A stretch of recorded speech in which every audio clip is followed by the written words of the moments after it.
Not so bad. We'll get to -1. We're actually sitting at -1 right now. -2 tomorrow. That is the average high for this time of year. But a chilly morning is upon us. It'll feel like -19 with that wind chill. Tomorrow, Friday, a rain-snow mix as we climb above 0. We should top out at 2 degrees. Yes, indeed. Snow blowers getting quite the workout, and heaters also getting a workout this past season. We've had some really frigid cold spells here. That's right. I thought it was a good day to talk about heat. All right, Matt Lee. Different heaters are out there. Yeah, we're going to talk about different furnaces. The first thing is I would change your furnace filter now because it's starting to build up. You're starting to get that closed up atmosphere in your house, so it's going to be working harder. So it doesn't matter. Beginning of the season and then halfway if we had to use it a lot. I would actually, in the middle of the winter, I would change it once a month. So I would probably go and do it now just to kind of get yourself ahead, because if you go down, it's likely dirty.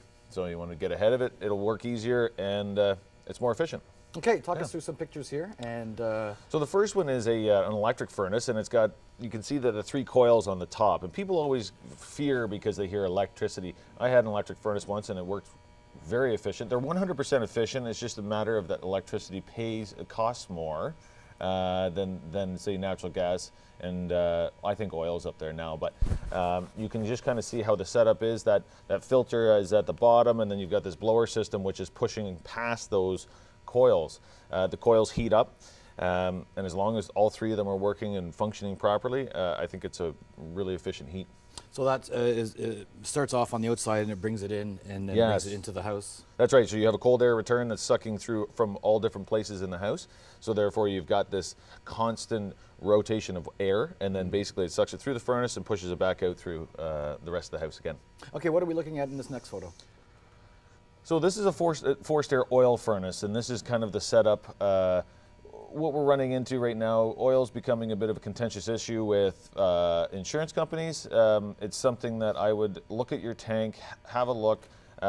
Anything new for your, when you update an oil tank, they're a fiberglass tank now, they're a double walled.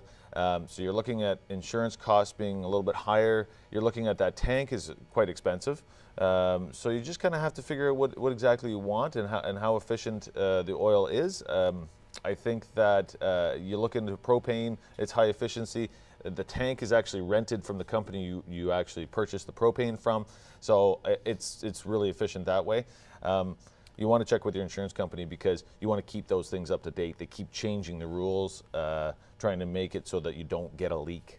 Okay, well, if purchasing an older home, how long will an oil heater last for? Well, the insurance companies say that there's only a few companies will take oil tanks anymore, and some say 15 years and some say 20.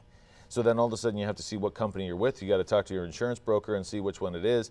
You have to have, the line has to be covered with this steel piece to make sure that it doesn't get nicked on the way into the furnace. You know, there's a lot to it. So you want to have it inspected by somebody that can give you a certification that you can hand to the insurance company. Okay, and next photo here, Mr. Lee. This is a high efficiency furnace. Whether it's natural gas or propane, they do set up the same way. So when you see the plastic pipes coming off the top, the one is actually sucking the air into the furnace and the other one is actually blowing the exhaust outside. And because they are so efficient, it's not very hot going out the exhaust. It's actually burning that inside the actual gas firebox. And this is probably the most common one, or one of the most common ones? We see a lot of that now, yeah. You know, there are people that are scared of gas, and I mean, there are a lot of check valves all the way in so that there's, you know, the house doesn't blow up. And I mean, it's something that people have been trying to get used to for a long time. So that's why you tend to see some people stay with oil. And it just seems to be more efficient. So we're kind of going that way. Yeah, it is very efficient. Okay, talk us through this. So it's kind of a good day to be looking at this because what this is they've put a collar on the meters. This is a new style so that if you ever needed a backup system, you wanted a generator. When we had this ice storm in '97 in the eastern part of Ontario, and what people did was they run out and they'd get this Generac panel they put in the basement. This is a new style, so basically they put this collar on the meter itself and you can plug an extension cord into the bottom of it and actually hook it to a generator. So therefore you can run your furnace, you can run your fridge, you can do all of these things without having this extra panel in your house. So it's this new setup. And And you'd have to talk to an electrician because I've seen that prices have kind of varied a little bit. I mean, I would say somewhere between $1,000 and $1,500 to put the collar on. And they're not mandatory on new builds. They're not mandatory, no, but I think it's a really good idea. I'm going to be putting one on our place because I think it's something that it's good to have. Matt Lee, always a pleasure. Thank you so much. Stay warm. Real Estate Tips, brought to you by Matt Lee of Royal LePage.